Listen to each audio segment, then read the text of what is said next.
Good morning, everybody, and welcome to the Macmillan Education in Focus event for Academy teachers. My name is Louise Connolly. I'm the Events and Teacher Training Manager at Macmillan Education, and I'd like to thank you all very much for joining us here this morning. I know that this is a very busy time of year for you all, so it's great that you could take the time out of your busy schedules to be with us here this morning. Before I introduce our two main speakers, Amanda French and Kieran Donaghy, I'd just like to explain a couple of things about how the event is going to work. In a minute, I will introduce Amanda, and during her talk, you will have an opportunity to interact with her.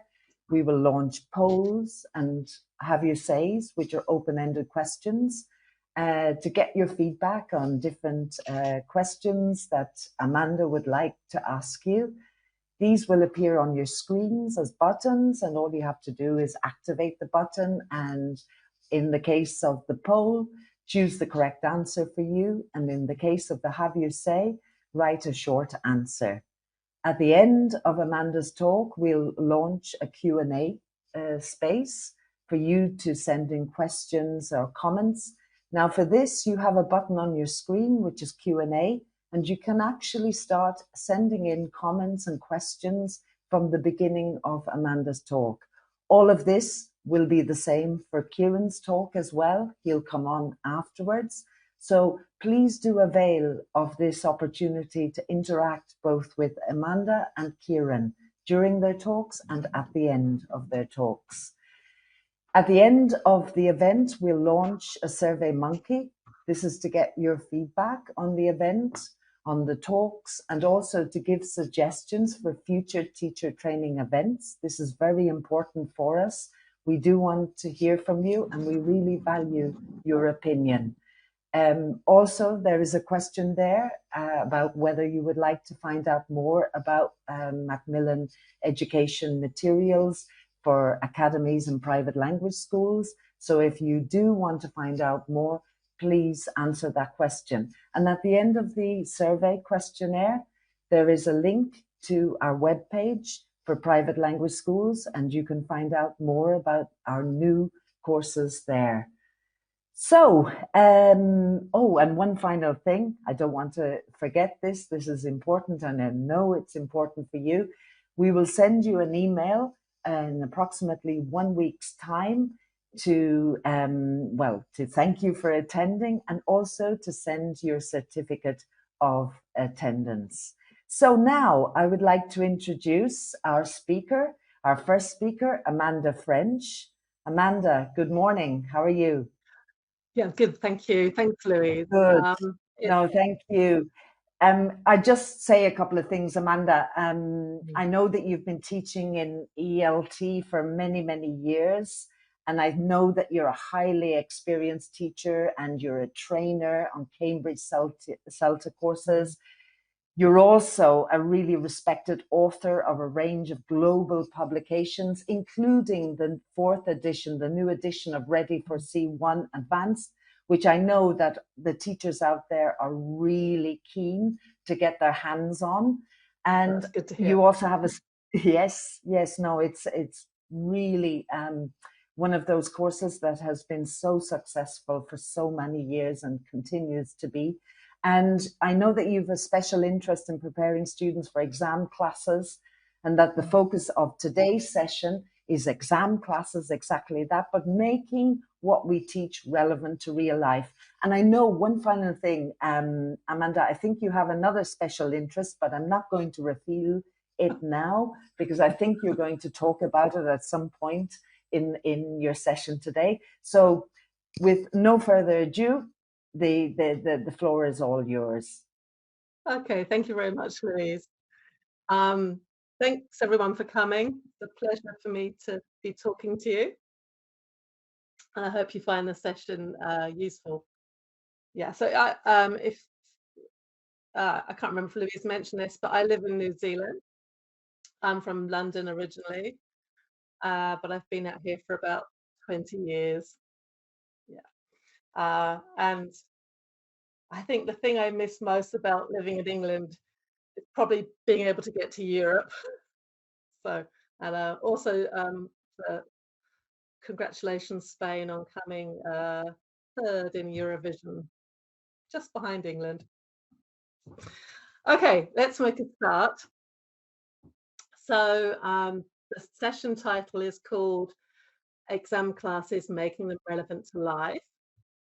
And during the session, we'll be looking at getting a balance between teaching and testing, answering the student questions, what should I focus on and what's important, advice on developing and promoting learner autonomy, ways of engaging students in listening and reading activities, and having a look at what's new in Ready for Everyone Advanced. So I guess the first question is, why should we make exam classes relevant to real life? Why? So I guess some teachers might be asking, or some students might be asking, surely it's better just to do lots of exam practice. We've got a short time and let's get through it. Or alternatively, another point of view might be the C1 advanced exam doesn't focus on topics or tasks that are relevant to my students. So I would argue that we can make things relevant.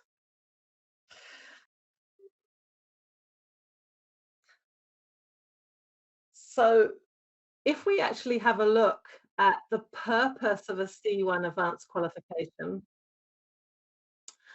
we can see that it says if you take a C1 advanced qualification, that means that you can follow an academic course at university level, that you can communicate effectively at a managerial and professional level, that you can participate with confidence in workplace meetings or academic tutorials and seminars, and you can express yourself with a high level of fluency.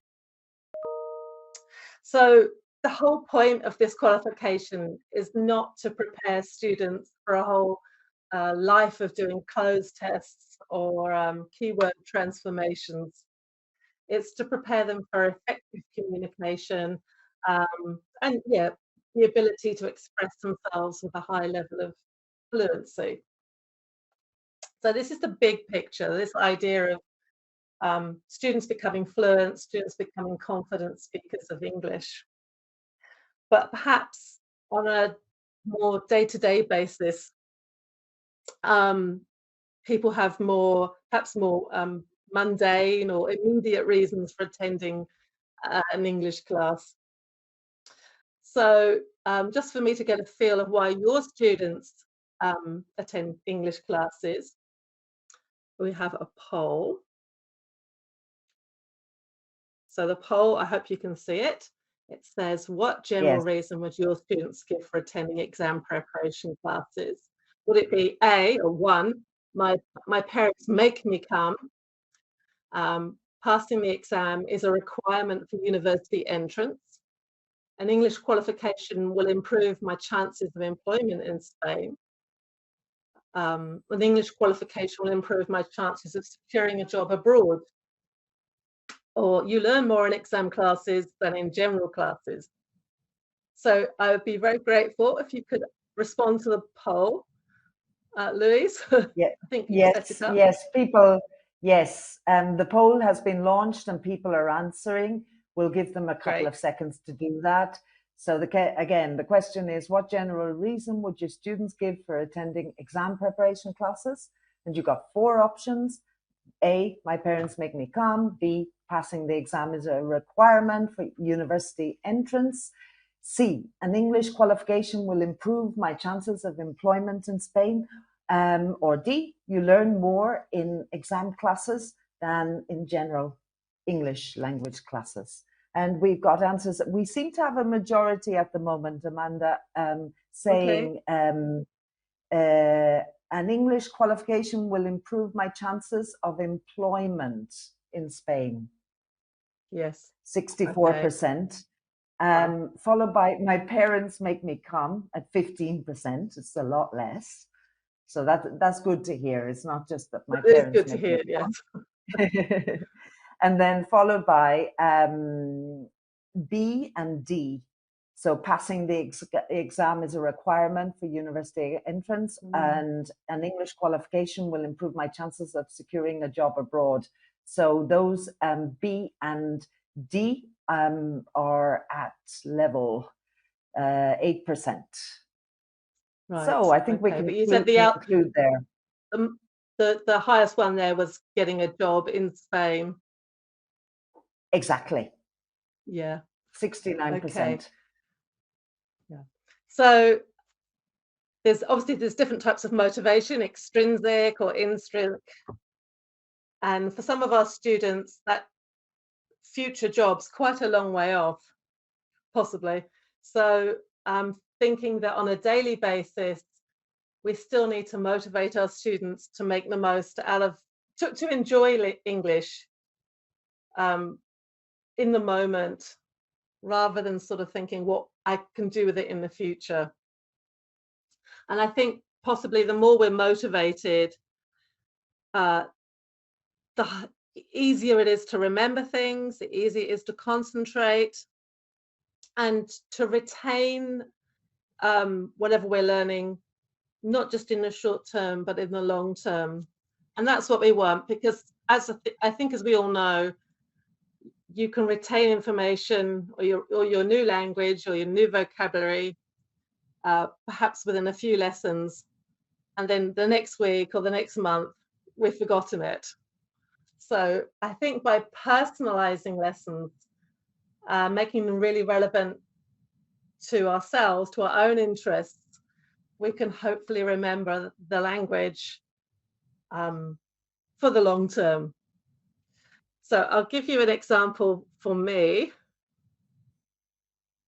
So as I said, I live in New Zealand, and we have 2 official languages in New Zealand. We have English, and we also have Te Reo Māori.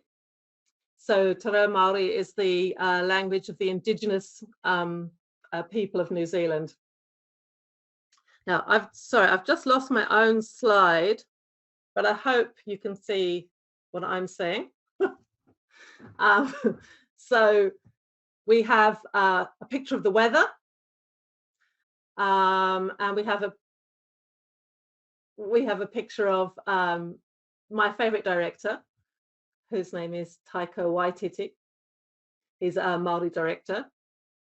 So when I have been studying Māori for about 3 or 4 years now, and I remember that we have done quite a lot on the weather. That's quite possibly because New Zealand is an island, and if you live here, you have to know where the wind's coming from. We're a sailing nation, so everyone seems to know about the wind and where it's coming from. So we did days and days on wind direction, types of humidity and how rainy it was. And I remember nothing, because it just was not interesting to me or relevant. Like, even though I'm English, I didn't actually think I'd be using this kind of vocabulary. But on another day or another few weeks, we had to prepare a presentation on someone that we really admire. I did my presentation on Taika Waititi. He's the director of Thor Ragnarok, great movie. And I remember that presentation really well, because he was someone I admire. It was personal to me. And so just my point generally is that the more we give students perhaps a little freedom to choose some things that are interesting for them, the more likely they are to retain that language, the language they're using to talk about that, or the language they need to know to research and write their essay, etc. Okay.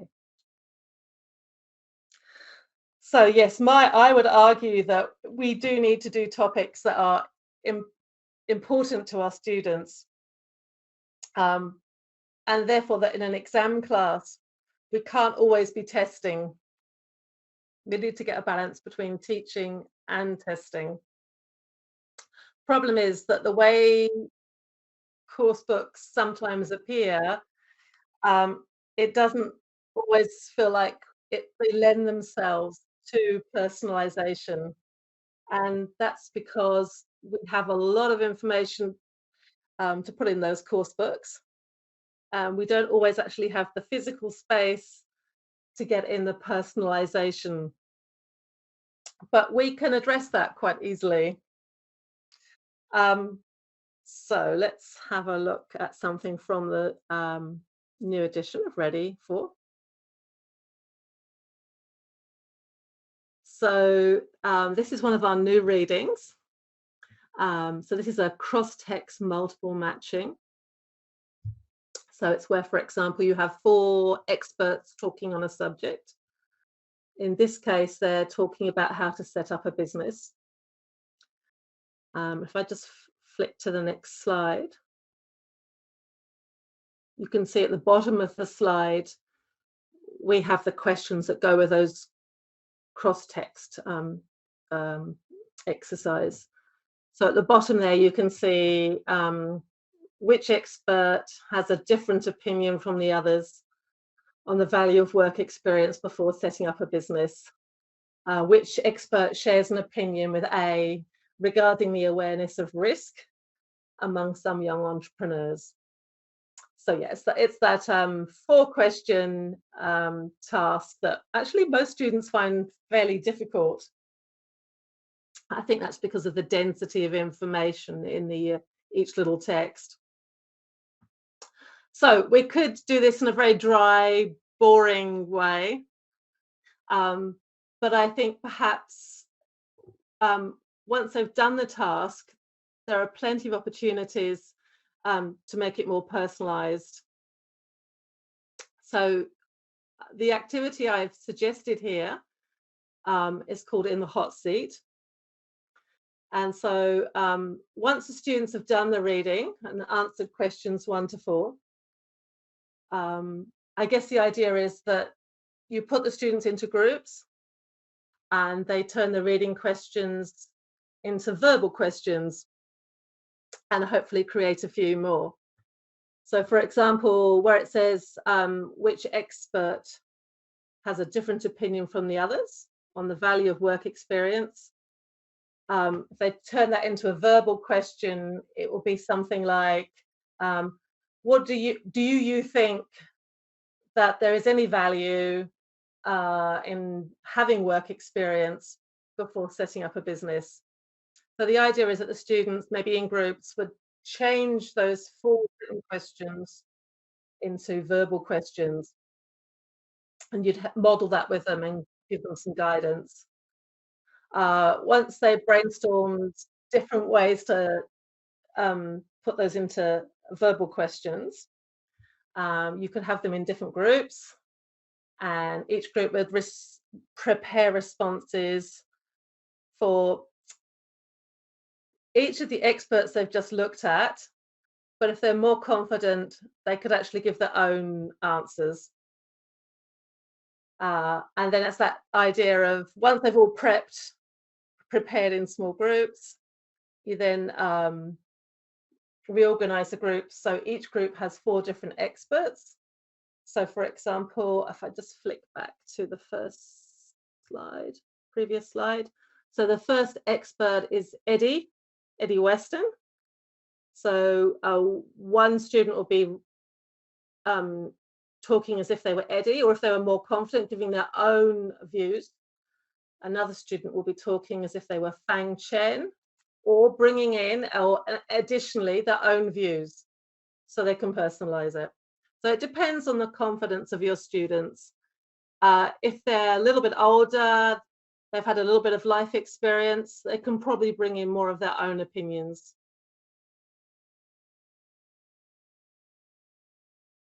So the reason it's called the hot seat is in that group of 4, you put one student in the seat, the other 3 students are asking them all those questions that they've brainstormed, and the person in the hot seat has to answer them. convincingly. So that's one activity we can do with these cross-text multiple matching exercises, just to make them a little bit more interesting. Okay, let's move on.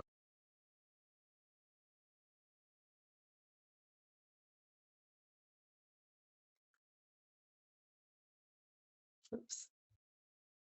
Okay, so this is another new exercise from Ready For, new edition.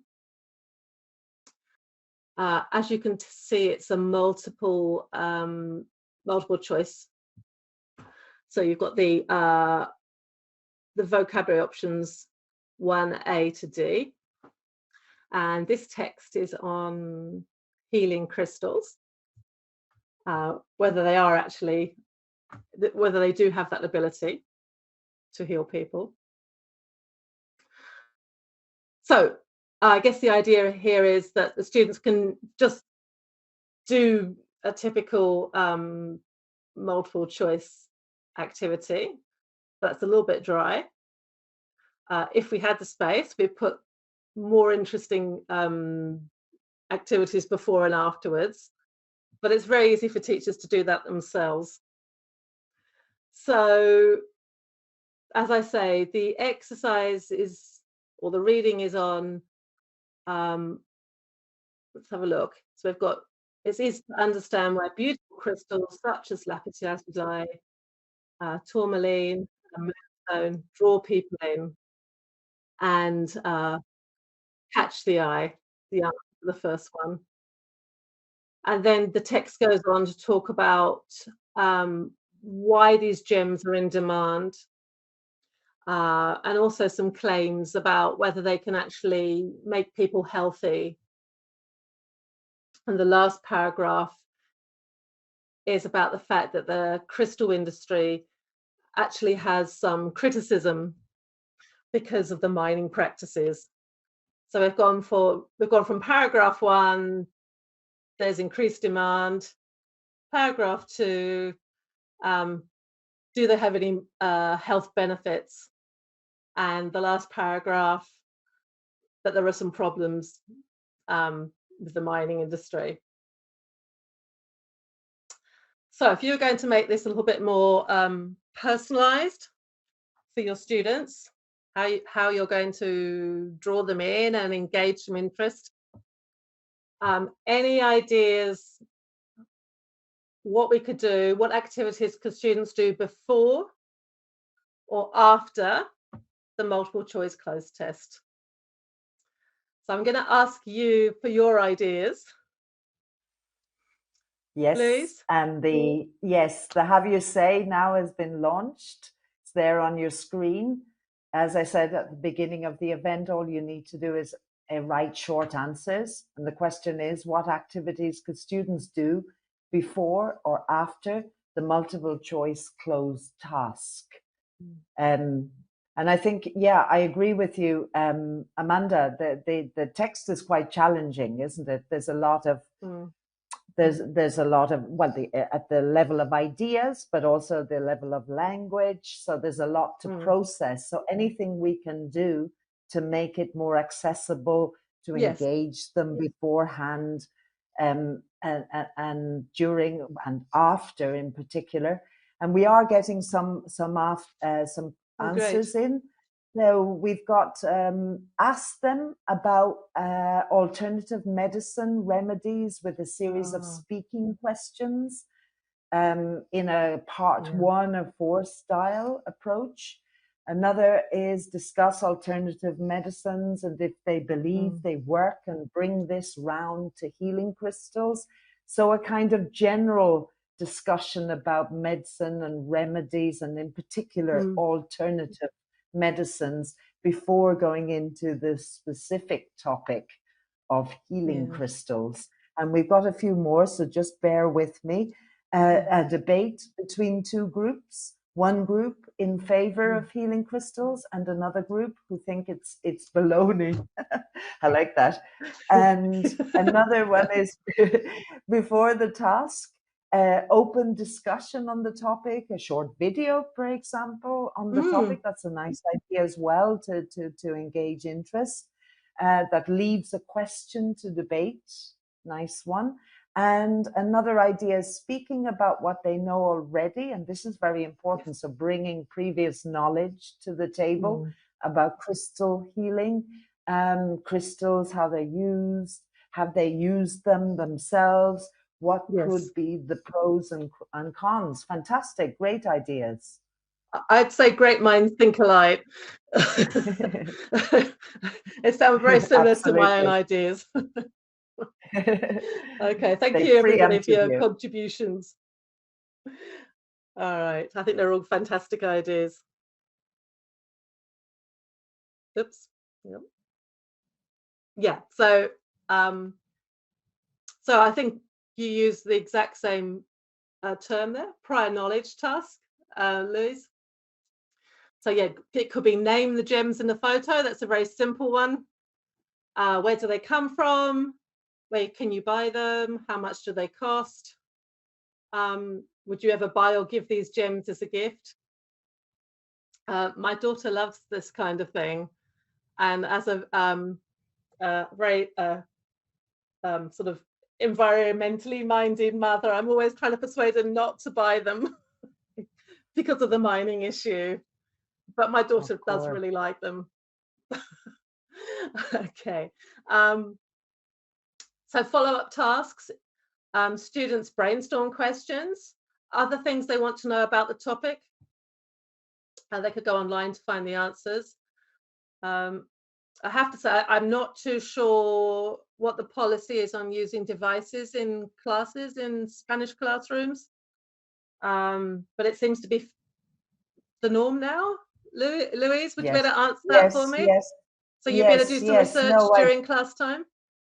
Usually that's not an issue. Yeah. So in general, yes, that would be possible. Yes. Right. Okay. So again, I think that's giving the students agency. It's giving them some choice. Yeah. So what do I want to know? Go online to find the answers and maybe take turns to present their findings. And I think that involves some higher order thinking skills too. I guess a lot of class time is just sort of going through questions and answers, finding the correct answer, where's the phrasal verb that I need. So I think any opportunity to develop students' higher order thinking skills is probably a good thing. Yeah, it just makes everything more memorable. I think one of the people who contributed to the Have Your Say mentioned a debate. So I would probably do that too. So I personally have two ways of doing debates. I'm sure there are many more. So sometimes I just divide the students into two teams. One student from each team come to the front, put the topic on the board, and then each student has 1 minute to argue for or against. And then we give them points due to for fluency, for accuracy, for development of ideas. And I think this is quite a good thing for them to do, just to practice for the speaking test. Yeah, even though they're not actually doing a debate, it's just helping them develop that fluency. The other way that I do debate sometimes, in fact, I did this today. You have students in groups of 6, 2 judges, 2 for the prosecution and 2 for the defense. And you have your statement on the board. So for example, I have a statement on the slide. It could be, for example, the government should ban the trade of these gems in Spain. And so the 2 students for the prosecution have a minute to brainstorm and make some notes why they agree with this. And the 2 students for the defense have their minute to argue why they disagree with this. do the planning. And then they each have 30 seconds to present their argument to the judges, and the judges decide who's given the best argument. And then they rotate, so they have a different role, and maybe do the next topic. Doctors are wrong to criticize alternative forms of medicine. So I really like debates.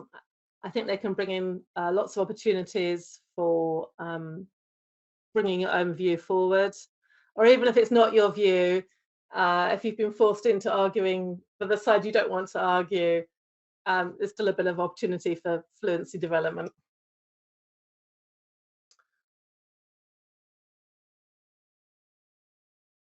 All right, so the next thing I'd like to have a look at is answering the student questions, which I'm sure many of you are familiar with. What should I focus on and what's important? The students always want to know this. They just want to know, how am I going to pass?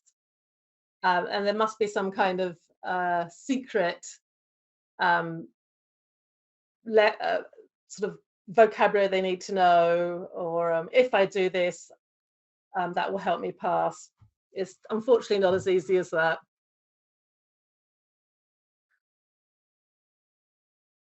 So let's have a look at what Cambridge say that students should actually be doing. So this is from the Cambridge English Advanced Information for Candidates booklet, which is publicly available. And so Cambridge say, let's have a look. If we look at the blue section, it's important that you understand what you need to do in each part of the exam. But then underneath, it says practice tests are useful, but they are only one part of your preparation. You also need to practice your general language and communication skills. So part of that, if we look at the next slide, the next question is there a word list for this exam? And no, there isn't.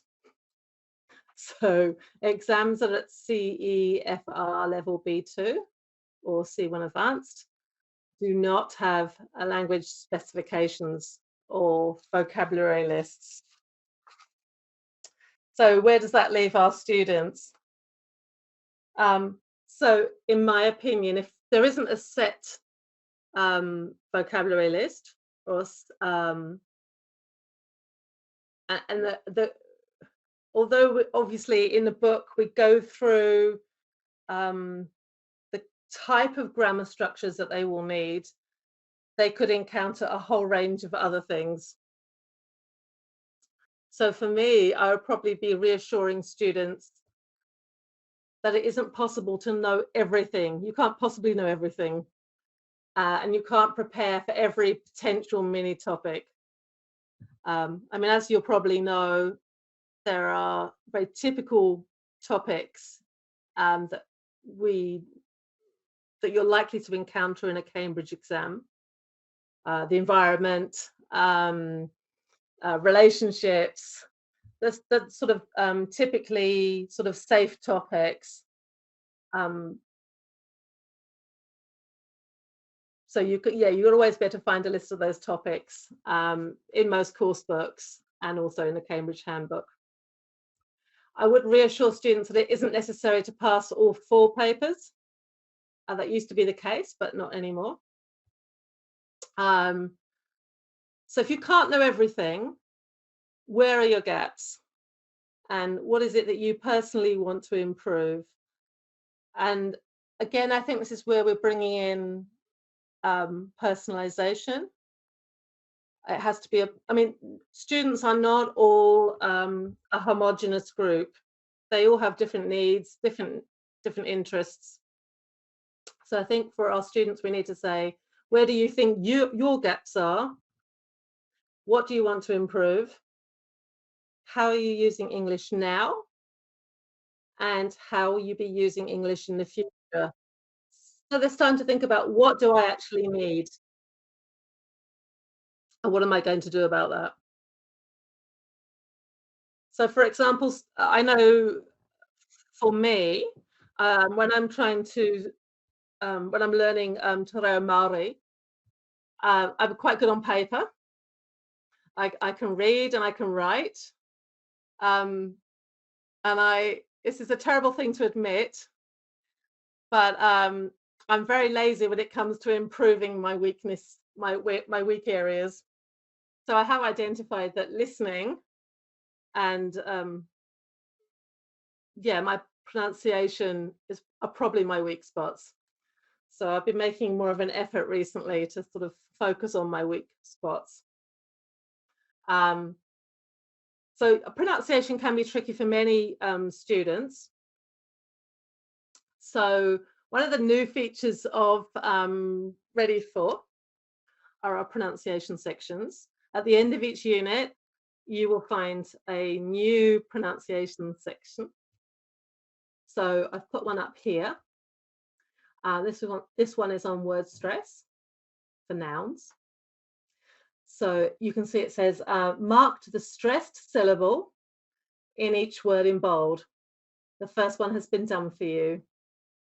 So it's impossible to motivate others if you have no motivation yourself. So the students then find the stressed syllable in the other words. They listen and check.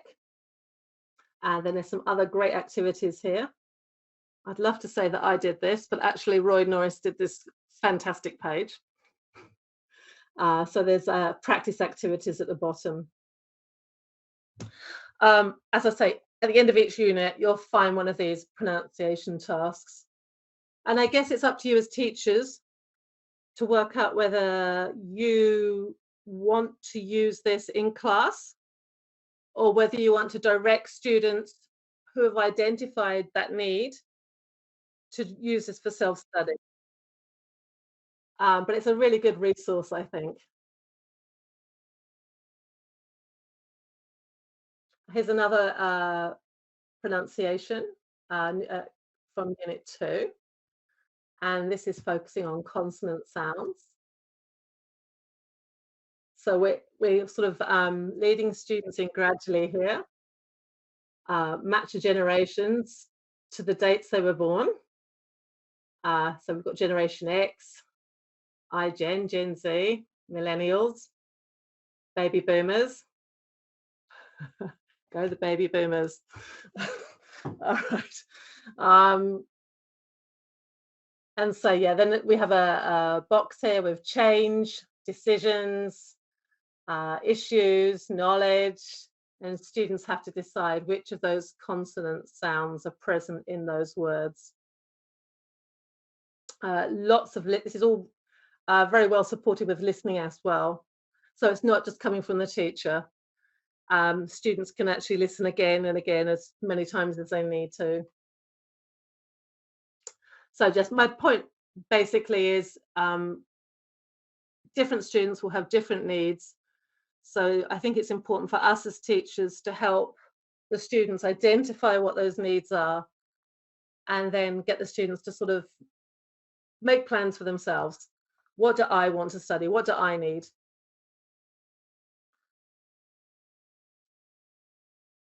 All right. So sort of sticking with that idea of students working out what they want and what's important to them. This is the first page of Unit 4. We've done a lot of revisions in this book. There's a lot of new material. So this is one of the things that that is new. So it's a vocabulary task, as you can see, and we're looking at just the words point, use, purpose, and advantage, and trying to see how many phrases students can confidently use with those 4 words. So the first one there is to your advantage to make as many contacts as possible. Second one, doing an unpaid internship seems a bit pointless if you ask me. So the students have to take those words, sometimes they just put them into the gap, and sometimes they have to change it into a pointless, useful, useless. So that's this vocabulary is actually going to be recycled in the next listening activity. Students are going to hear this, I think, pretty much all of that vocabulary in the next listening task and recording. But I think what we probably don't want to do as teachers is get students to, fill in the answers and then put that vocabulary aside. We do actually want them to use it. So I would suggest, for example, that students, perhaps they could choose 4 or 5 of the phrases that are most useful for them, record them wherever that might be, their books, their apps, etc., and then really make a point of using those 5 words, those 5 phrases. I don't think we can expect students to maybe learn all of them, but again, it's about what they think is most relevant to them. And I guess there's plenty of apps nowadays where students can actually make their own quizzes. Quizlet's one of them. In the schools where I'm teaching at the moment, Kahoot is a very popular app. I'll find out from you later, Louise, if Kahoot is something that they use in Spain. But it's, yes, very popular, yeah. Yes. And it's great because the teachers can make it and the students can make the quizzes too. Exactly. So I think this kind of activity really lends itself to making their own quizzes for revision and their own example sentences. Yeah.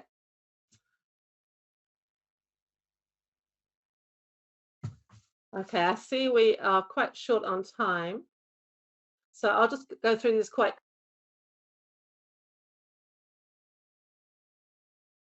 I'm hoping you guys can still hear me because my own screen is frozen. That's okay, you're back. Yeah, no problem. Good, okay. All right. It's a long way to New Zealand. It is. All right, so this is another activity that some teachers I know use, and it's about keeping a learning journal. Okay. Have I gone again, Louise? Just slightly, but you've come back. That's okay. Keep going. Okay. All right, so learning journals are asking students to reflect on what they've studied for that particular lesson.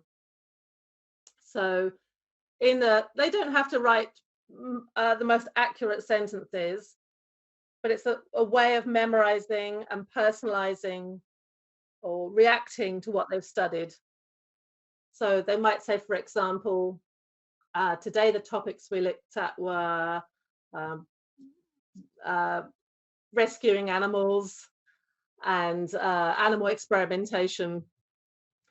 In my opinion, the writers or the speakers were right, or they were wrong, or they completely missed the point. So, and expanding on that and saying why, because when we reflect on what we've read or heard, that's going to be far more memorable than if we just put that aside. We've done that reading, we've done that listening, but if we engage with it and reflect on what we've said, you're more likely to remember the topic and the associated vocabulary. Some people are very much visual learners, so there's ways to organize information. The one you can see with the Hamlet, not that we're studying Hamlet in class, but this is a really good way or a good activity for units on relationships. So the lightning is to signify bad relationships. And we can see two-way relationships that are positive.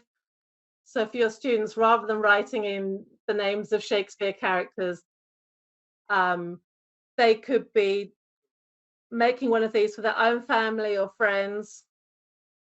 And once they've illustrated it, They can also add in the verbs or relevant vocabulary.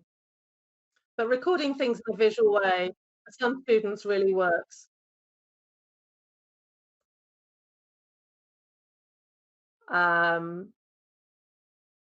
I would also encourage students to find supplementary material before you start on a new topic. So, for example, there's always a book review in CAE, Cambridge Advanced. I've chosen Stranger Things because I really like this series. I hoped it would appeal to students. But perhaps you could also give students the choice and the autonomy to find their own review.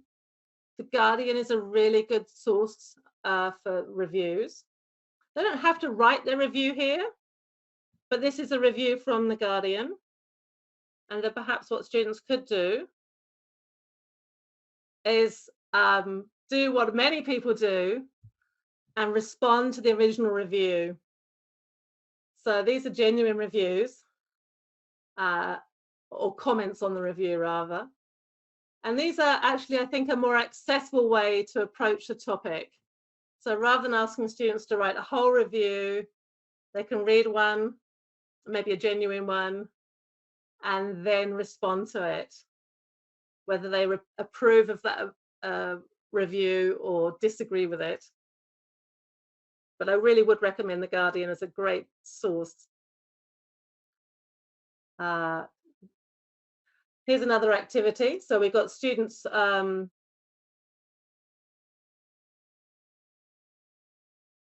for example here, in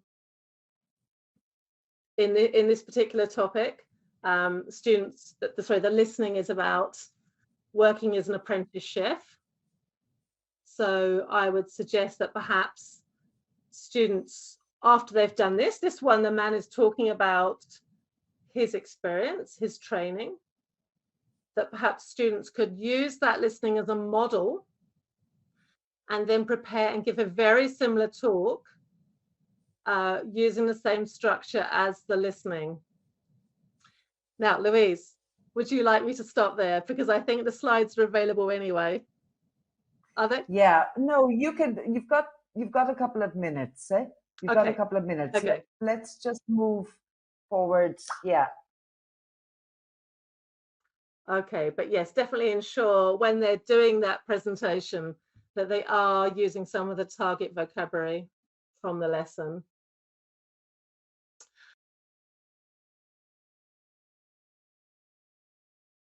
Okay, here's another new reading. This one is called Sibling Rivalry, When Brothers Fall Out. So again, activities to engage students. We can do prediction tasks using the title, photos, and any key vocabulary, pulling out words that you can get them to, okay, what do you think this story is going to be about? So for example, I would pull out rivalry, what else? Childhood, bitter, and then see if you can get students to guess what the text is going to be about.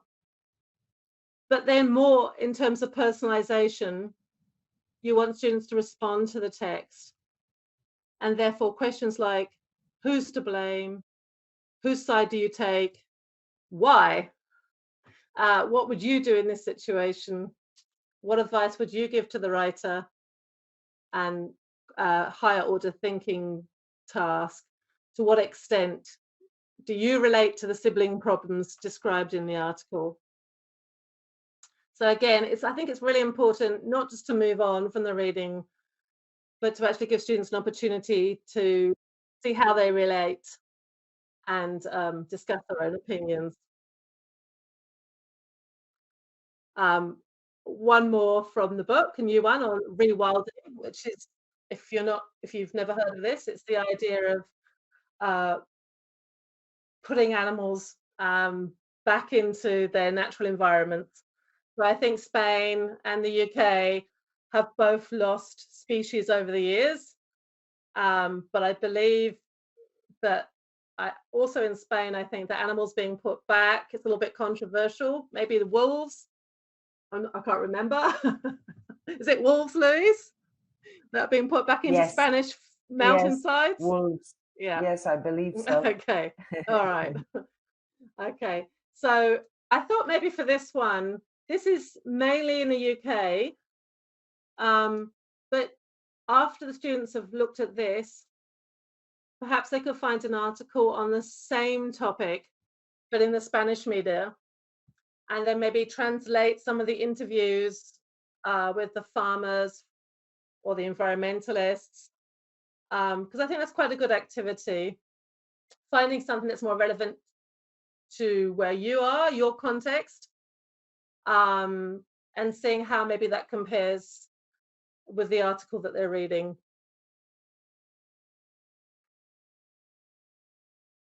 And I think this is my last slide. So again, just finding how to make things more accessible. A whole new listening here. This one's about 2 people that do research in the Antarctic. It's a weather balloon, I believe there. And so again, are we teaching or are we testing? Now, if we go straight into this, it's just testing.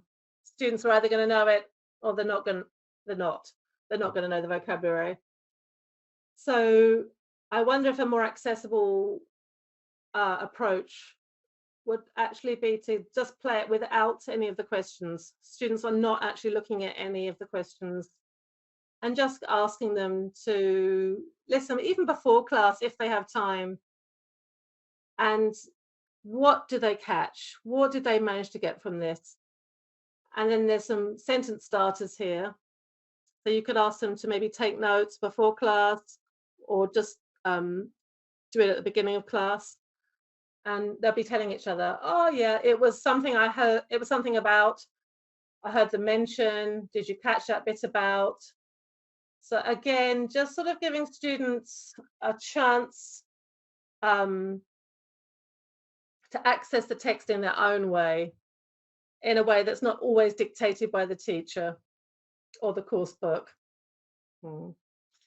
I think we've rushed quite quickly through all that stuff, No, but I hope it was useful.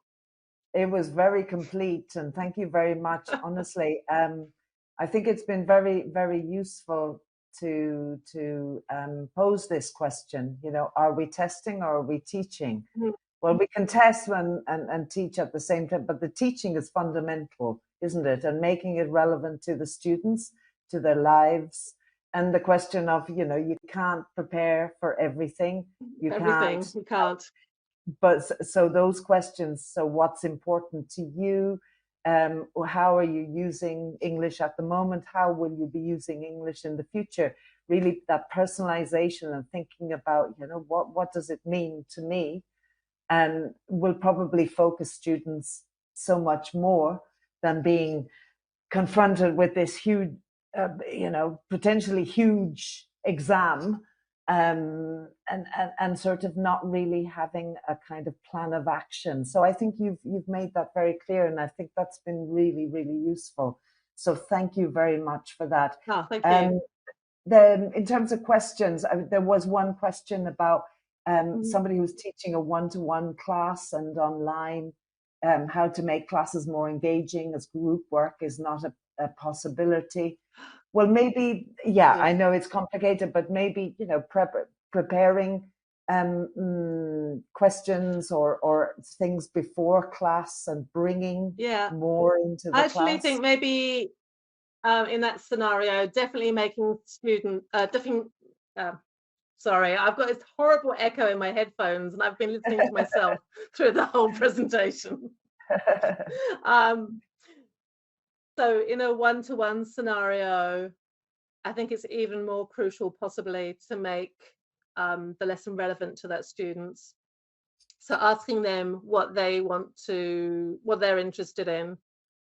And if it's possible for them to share materials, for them to present the materials, for them to maybe present photographs, their own photographs that they've taken, because that's always a really good, those are good materials to base lessons off, you know. So put up some of your last holiday photos Tell me about it. Because I mean, that sort of thing lends itself to lots of practice of tenses, physical description, comparing. So I'd say get the students to, if they can, to provide some of the materials, whether it's photographs or a text they want to use, they want to look at. Absolutely. That's a Hope great that answers idea. the question. Oh, it does. Thank you very much. Hi, Lucy. Hello. Hi. How are you doing? Hello. Yeah, no, good.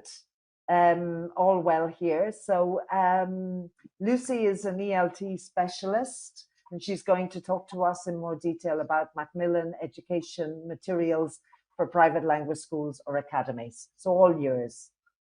Thank you very much. That was really interesting, actually. I seem to not have any control over the presentation at the moment, so I can't actually move it on.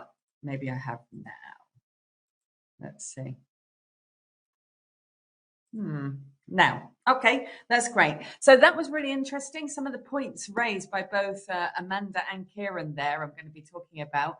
I'm going to let you know a little bit more in detail about the Ready For books that Amanda used some references from, and obviously she was authoring on there, and Macmillan English Hub, our course for general English for adults. Okay. So Ready For is now in its 4th edition. Okay, it's been working so well, obviously, over the years, and that's why it's in its 4th edition. We don't really make 4th editions of books if they're not demanded. So we're very happy. Many of you teachers out there will already have used this book in previous editions, possibly will or will have seen it on the bookshelf, possibly. If you haven't, we want to let you know a little bit about it today. It's a really kind of tried and tested course for B2 first preparation or C1 advanced preparation. Okay, so it's been going now for 20 years. It's in its birthday year this year for its 20th anniversary. And this brand new version of it is very up to date and obviously with a really nice fresh look. As you can see here from the unit opener, it actually doesn't even look like an exam prep book. When we open exam prep books, sometimes they can feel a little bit dry on the page. They can feel a little bit dry on the page and a little bit hard there. So, but actually they're really lovely. This is a really lovely book. And you can see here we focus on the exam practice at the bottom, which parts of the exam are going to be looked at, and the speaking section. We're actually starting here with a speaking part 1, which is sometimes exam books forget this area, but it's an important part to practice this. So it's a really light entrance into the unit before we go into the hardcore exam practice. So what's new in Ready For? Well, there's lots of new, apart from the look and feel of it and that general kind of image wash, there's a lot of new content in here. Now, Amanda was talking about the pronunciation sections. Now, we all know that pronunciation, it's one of the skills that is tested within speaking, but sometimes we forget to focus on this. So we thought it was important to include a very clear pronunciation section within the book to not have to, bring it up as it's going along. A lot of teachers prefer to just, we'll concentrate on pronunciation of each individual student as we're moving along. But in the case of yes.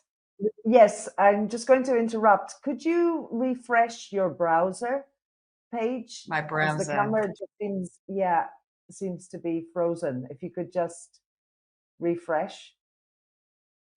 How's that? Yeah, perfect. Okay, well, I was frozen there, was I, for a while? That's fine, no problem. All right. Okay. We heard you perfectly well.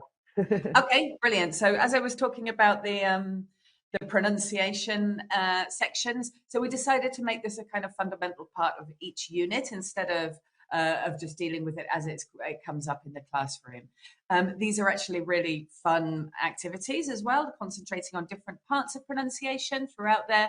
but then actually coming into a game type activity at the end, which makes pronunciation a bit more of a fun task to do in class. It's obviously an area that a lot of students have kind of fossilized pronunciation errors, so it's important to make it a fun activity within class.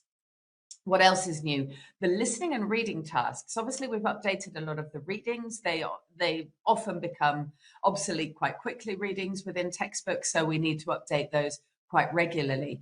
But one thing we've really concentrated with Ready For is updating those listening tasks.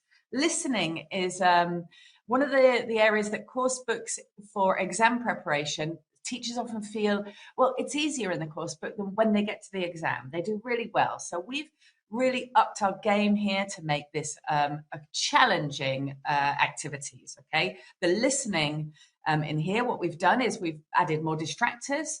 We've increased the speed, so they've been re-recorded at a faster speed.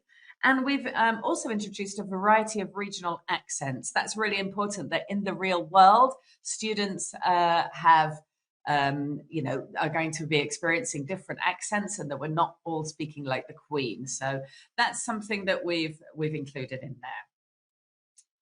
there. One of the star points about the new Ready For is the Interleave Teacher's Book. Now, what is an Interleave Teacher's Book? On one side, you have the student's book of this teacher's book, so you don't need to carry two books around. You have the student's book with all of the answers written in there, okay? That saves you a lot of work of jumping from student's book to teacher's book and finding the answers and also doing the activities, especially in those C1 levels where some of the activities are pretty hard, and we have to make sure that we're giving the correct answers. Everything's already in there. And then on the other side of the book, you have the teacher's notes, okay? Maybe warmer hints or how to do this in class, but also for those teachers that are perhaps less experienced at exam type classes, they maybe haven't taught so many of these. It's got a huge amount of support on what's expected of them in each part of the exam, okay? Another section that was obviously in the older version and that we've maintained, but we've extended these grammar sections, are the Ready For grammar. So each section of the exam has a Ready For part at the back of the book. So Ready For listening, Ready For writing with model answers. And the Ready For grammar section has been extended. Now, this is great for those students in the ideal world. Every student that comes on a B2 course or a C1 course to prepare for an exam would already more or less have this level, and they're just preparing for the exam style tasks. And we know that that's not true, and each student will have different needs. So with this Ready For grammar section, you can really help the students fill those gaps. So whatever the needs are of each of these students, you can help fill those gaps and make them feel confident that their grammar is up to scratch for the level that's expected of them. And then moving on to the digital support. So for students, we have a blended or a paper option. So you can have the paper book with the access to the app. Now, the app gives the students a huge amount of practice, not only for the unit, the language practice that they've been doing, but also for exam practice. You get mock exams on there, which they can practice on the go wherever they are. And for the teachers, you obviously have your teachers app, which for projection in class, you have the digital students book, you have a test generator, you have a homework tool where you can send students homework via the app, and plenty of assessment, mock exam type activities to prepare your students as well. So if you don't have Ready For the new additions in your centre yet, please do get in touch with us and we'll be happy to send you over some sample copies. Now moving on to Macmillan English Hub. This is our English course with that ranges from A1 all the way until C1. So we have 7 levels of the course. Kieran today has been talking a little bit about objectives, which really leads in nicely to Macmillan English Hub. One of the main key points about this book is how clear and coherent the objectives are. It's really important, as we know from today's session, to keep students on track. But it's also important for the teachers to be on track. So as teachers, sometimes we get misled within a lesson, and it's very important to kind of stay on track, where we're going, what our objectives are, and what we want to do by the end of the unit. Here you can see that the objectives are stated very clearly at the beginning of the unit, but also on every page header. It couldn't be any clearer. What are we doing on this page? What are we trying to achieve? And I would suggest a little bit of self-reflection at the end, students coming back to this at the end of the unit and using it as a little checklist. Did I meet these learning objectives? Am I happy, or do I need to work in some area a little bit more on that? So that's a big part of Macmillan English Hub.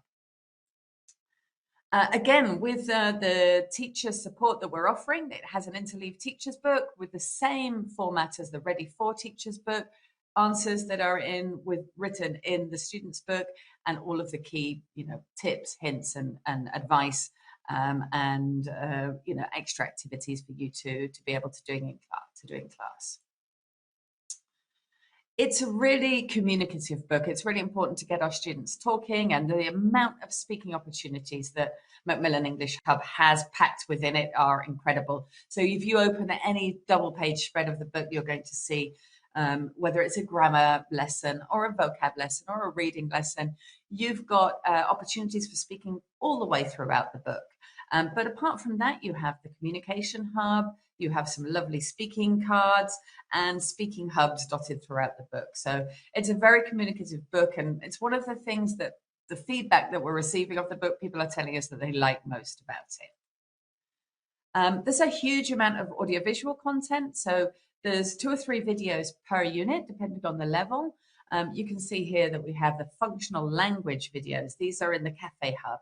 And these are kind of little Netflix series where you follow the same characters throughout the book, and you can see their progress. And this lends its hands to practice on pronunciation, functional language, and there's a speaking task at the end of that.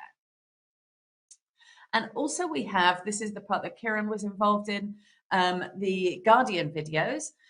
This is a separate booklet which has works with each unit around one Guardian video. These are all authentic, very motivating, documentary style videos, and very scaffolded tasks to make sure that the students can understand this and get the most out of that.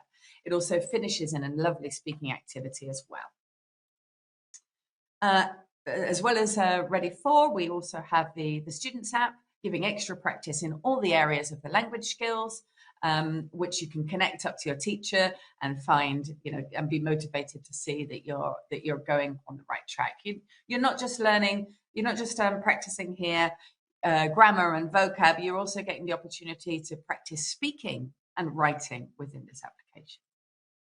And the teachers, here's what is available for the students. You have the blended solution of the students book with or a digital students book, whatever you prefer, but you always in both options will get access to the students app.